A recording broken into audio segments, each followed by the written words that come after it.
அனைவருக்கும் வணக்கம். இன்று நாம பார்க்க போறது ரொம்பவே யூனிக்கான, ரொம்பவே அழகான, சாதாரணமான பூவிலிருந்து அசாதாரணமாக உருவாகும் ஒரு மாலை டிசைன் தான்.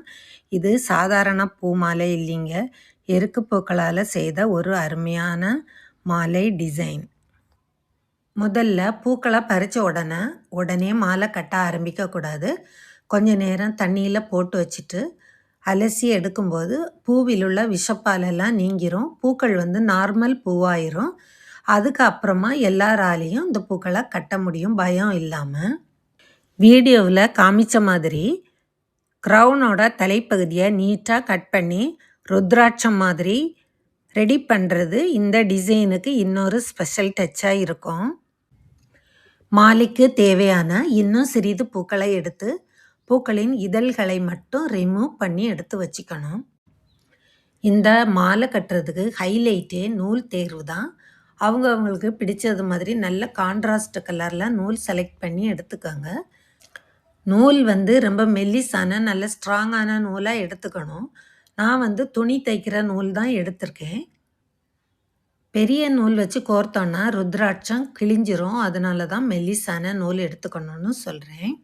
நூலை நல்லா திரும்ப 2-3 முறை சுற்றி முடிச்சு போட்டுக்கோங்க. ருத்ராட்சம் கோர்க்கும்போது இடைவெளி இல்லாமல் இருக்கணும்.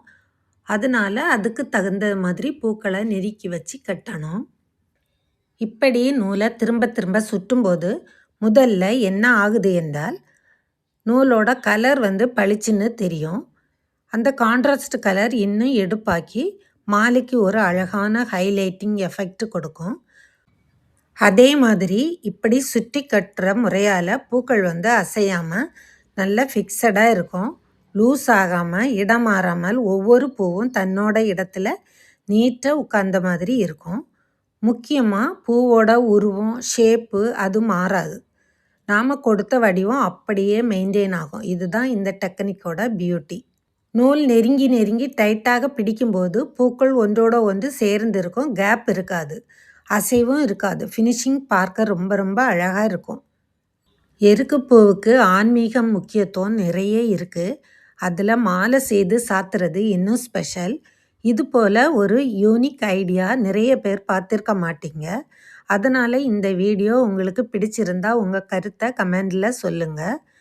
இந்த டிசைன் எப்படி இருக்குது, இந்த ஐடியா எப்படி இருக்குது, நீங்களும் ட்ரை பண்ணி பாருங்கள். ஜெய்கா தமிழ் சேனலில் இது போல் இன்னும் நிறைய ஃப்ளவர் கார்லண்ட் மேக்கிங் வீடியோஸ் இருக்குது. யூனிக் ஐடியாஸ் இருக்குது, இன்னோவேட்டிவ் மெத்தட்ஸ் இருக்குது. கண்டிப்பாக போய் பாருங்கள். இந்த சேனலை சப்ஸ்கிரைப் பண்ணுங்கள், லைக் பண்ணுங்கள், ஷேர் பண்ணுங்கள், கமெண்ட் பண்ணுங்கள்.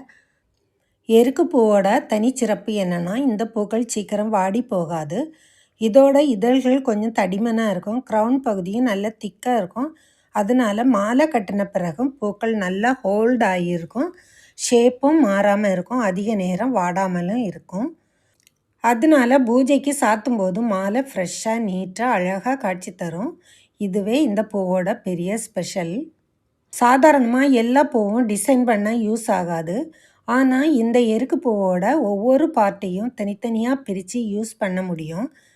இதழ்களை தனியாக யூஸ் பண்ணலாம், க்ரௌன் பகுதியை தனியாக யூஸ் பண்ணலாம். பார்ட் பை பார்ட்டாக பிரித்து பல விதமாக டிசைன் உருவாக்கலாம். தாமரை வடிவம் பண்ணலாம், ருத்ராட்ச வடிவம் பண்ணலாம். இன்னும் நிறைய எக்கோ ஃப்ரெண்ட்லி கிராஃப்ட் டிசைன்ஸ் பண்ணலாம். இது மாலை கட்டுறதுக்கு மட்டும் இல்லை, க்ரியேட்டிவ் ஐடியாவுக்கு ரொம்ப நல்ல பூ. வீட்டிலேயே நேரம் கிடைக்கும்போது சின்ன டிசைன்ஸாக ட்ரை பண்ணி பாருங்கள். பண்ண புதுசாக ஐடியாக்கள் வரும். எருக்கு பூ மாலையை சிவனுக்கு சாத்துறது சிவன் அருள் வேண்டி, விநாயகருக்கு சாத்துறது விக்னம் நீங்க வேண்டி, ஆஞ்சநேயருக்கு சாத்துறது தைரியம் பக்தி பெருக வேண்டி சாட்ட வேண்டும்.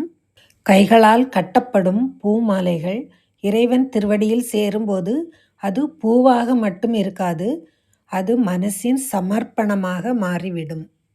ஜெய்கா தமிழ் சேனலில் உள்ள ஃபோட்டோஸும் இங்கே இருக்குது, நான் அப்லோட் பண்ணியிருக்கேன். அதுவும் நல்லா இருக்கான்னு உங்கள் கருத்தை கமெண்டில் சொல்ல மறக்காதீங்க. நன்றி, வணக்கம்.